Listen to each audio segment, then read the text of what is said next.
If there is one thing that I can tell my younger self in the military is just because you get a promotion, you get a pay raise, doesn't mean your lifestyle has to change. All this to say, I recently just got promoted to a Chief Warrant Officer too. But as I was sitting here thinking and doing some things when it comes to finances and try to better my finances in 2026 to hit certain goals, especially when it comes to saving and investing, I was thinking about how when I built my home, I was an E5 or E6 at the time. I was doing pretty well for myself. I also had purchased my car. So I had a car payment, mortgage payment. I'm able to pay all of these things on an E5, E6 salary. I was able to travel the country. I was shopping. I was doing everything. I was buying myself what I wanted. Since then, I have been promoted a few times, and I've also received a few pay raises. Because not only did I receive pay raises with my promotions, every year the military get a pay raise. And then once you hit certain years in the military, that's another pay raise. I know I make enough to pay all of my bills. When it comes to saving, I'm quite sure I can probably save and invest more than what I'm doing right now.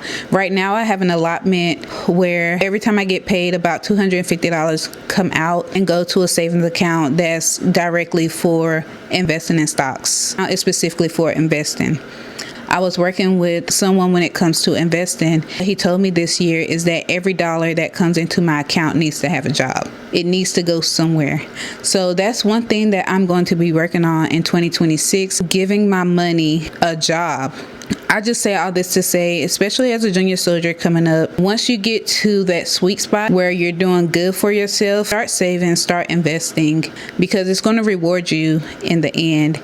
And I'm 33, I'll be 34 this year. I'm about to hit 16 years in the military, and I wish someone would have told me this sooner, because it's like the more money you have, the more you want to spend. And granted, I've been spending, but I'm always taking care of my bills and stuff first. But I'm not ashamed to say I don't know exactly what's coming in and what's coming out of my bank account, but I bet you in 2026 I will.